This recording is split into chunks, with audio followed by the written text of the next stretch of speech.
Welcome, everyone. Thank you for joining us today. My name is Leila Sarangi, and I'm the National Director of Campaign 2000, which is a nonpartisan pan-Canadian coalition of organizations working to end child and family poverty. We came about in response to the 1989 federal resolution to end child poverty by the year 2000. Each year, since that promise, we've been reporting annually on that progress or lack of progress towards ending child poverty. In this year's report card, we use the latest tax filer and census data available, which give a picture of child and family poverty during the first year of the pandemic. We found that nearly 1 million children lived in poverty in 2020, representing 13.5% of all children under the age of 18. That's a lot of children, nearly 1 in 8, but it represents a significant reduction in child poverty. Since we've been monitoring, child poverty has been inching downwards, but 40% of the progress in the last 20 years was made in the year 2020. So what was different? A global pandemic led to economic shutdowns, and the federal government stepped in a big way, spending just over $102 billion in pandemic-related transfers to individuals and families, including a series of new benefits such as the Canadian Emergency Response Benefit and one-time top-ups to existing programs like the Canada Child Benefit. Without any pandemic-related transfers, the child poverty rate would have been 21%. Without any government transfers at all, the child poverty rate would have been just over 35%. These federal transfers led to reductions in all jurisdictions, across all family types, and across almost all sociodemographic groups that we have data for. That's the good news. The bad news is that the pandemic is not over, but the pandemic benefits have all ended. The federal government is pursuing low-income families to repay benefit amounts, and inflation is going to push those on the edge into poverty.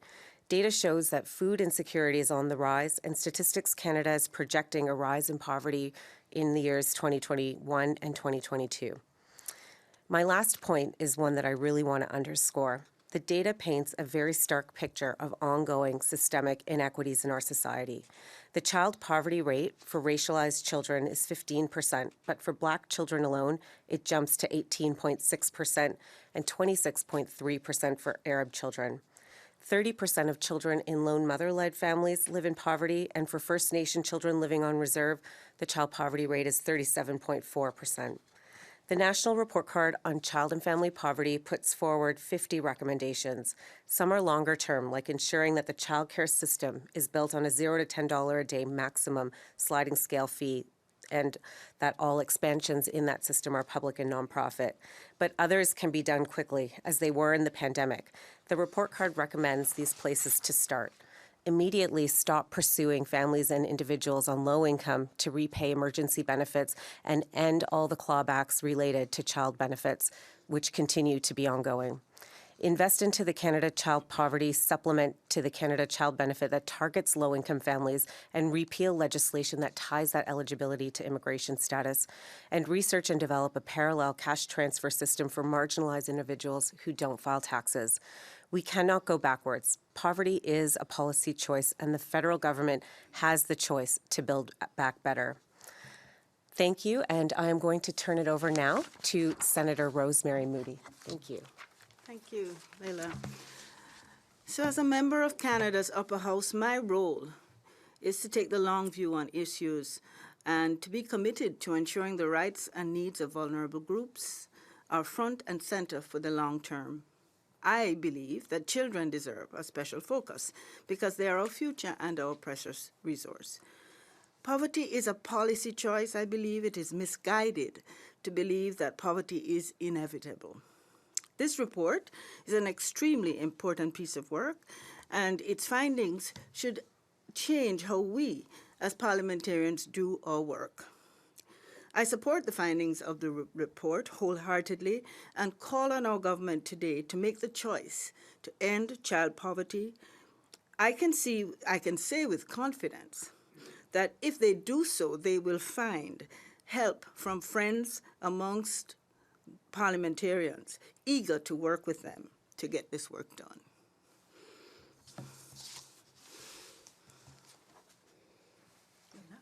Thank you very much, Senator. And now I'd like to turn the floor over to Ricardo Tranjan from the Canadian Centre for Policy Alternatives, Ontario office, who will say a few words in French.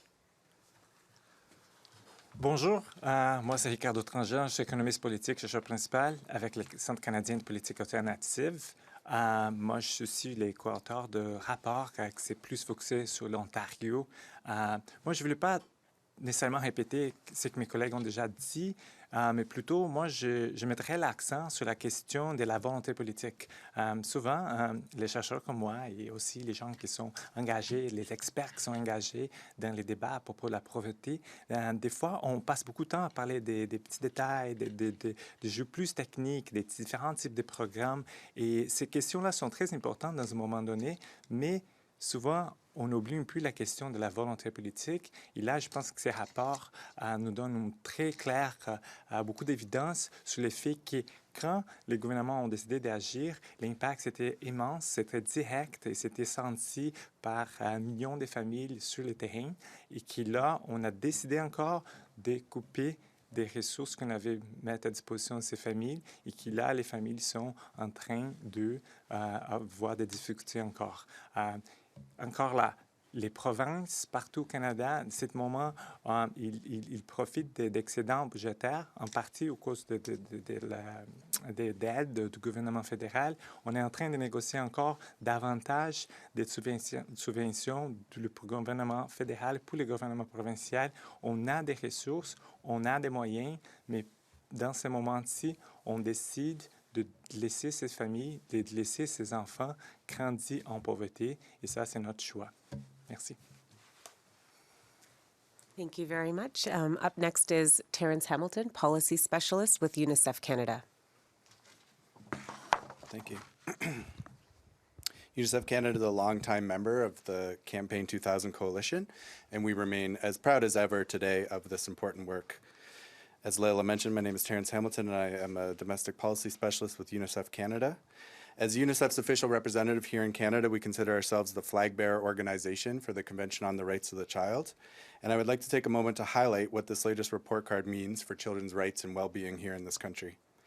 Despite playing a leading role in the drafting and adoption of the Convention at the international level in 1989, Canada has since fallen behind its peer countries in the implementation of the Convention. This was highlighted by the recent periodic review of Canada conducted by the UN Committee on the Rights of the Child and is documented in 23 years worth of UNICEF report cards measuring progress for children in the world's wealthiest countries. The growing gap between Canada and comparable high-income nations is seen in the lack of child-friendly governance institutions and processes, including with regard to budgeting decisions, right through to knowledge and awareness of child rights among the general public, where Canada ranks quite low.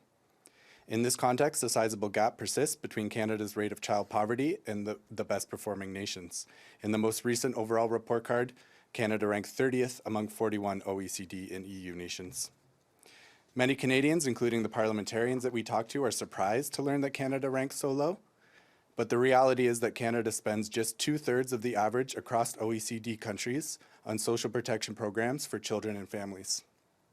In that respect, we are getting exactly what we pay for. Canada is underperforming relative to its national wealth. As the latest Campaign 2000 report highlights, pandemic supports to households temporarily lifted thousands of children out of poverty in 2020. For most of these children, this reprieve was temporary and all too brief. The international human rights principles of progressive realization and non-retrogression acknowledge that all rights cannot be secured at once. However, governments have a duty to push forward and critically to avoid moving backwards on rights wherever possible.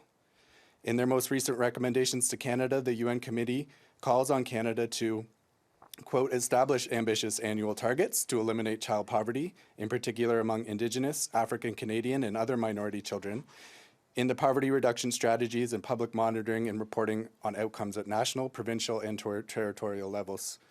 We echo that recommendation today.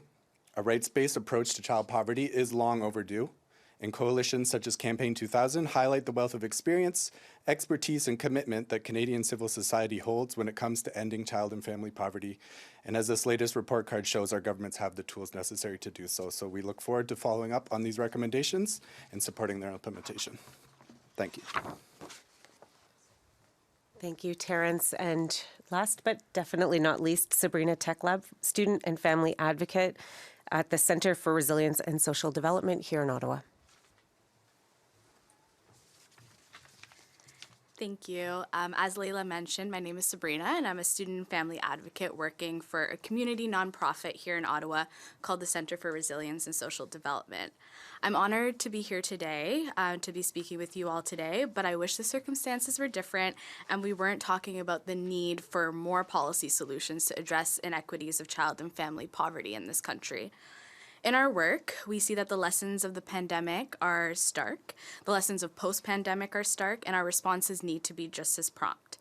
Some tough conversations need to be had, and I'm thankful to Campaign 2000 for their report and for bringing forward a number of topics that need to be addressed in order to properly address poverty in our communities, including inequality, racism and discrimination, childcare, housing, and public health. As someone who works for a community organization that understands and addresses the effects of trauma on outcome disparities and poverty, the call for a trauma-informed and rights-based policy solutions speaks to the needs that we actually see on the ground.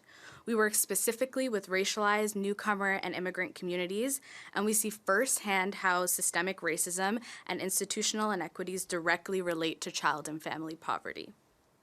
The impacts of poverty continue to disproportionately affect marginalized communities, and we will continue in our work in advocating for the rights for these families, as the provision of these rights is in fact anti-poverty work. Many of the families that we work with experience racism, discrimination, and events that re-traumatize them when interacting with our Canadian institutions that are meant to help them settle and live freely in this country. The trauma inflicted by these events are cumulative and have severe impacts on their ability to access services and care, which can hinder further opportunities. In our work in schools and communities, we see that many racialized young people who are unfortunately involved in our criminal justice systems or are over-disciplined often have been traumatized by experiences of poverty that have been intensified by experiences of institutionalized racism, both in their lifetimes but also generationally. The government's response to Campaign 2000's report must address systemic racism and discrimination and experiences of trauma to develop policy and poverty reduction initiatives, or we are doing a disservice to those most impacted by poverty. I urge all levels of government to work together to address this issue, as that is what it requires. This is also a call for more investment into community resources, and I urge the government to work with communities who are experiencing that poverty and to work with ethnic-led organizations who represent those communities. We can no longer keep these communities out of the conversations and decisions regarding their well-being and their opportunities. Thank you. Thank you very much. We'll take any questions now. And reminder to those online, please use the raise hand function if you have a question. Si vous avez une question en ligne, s'il vous plaît, levez la main.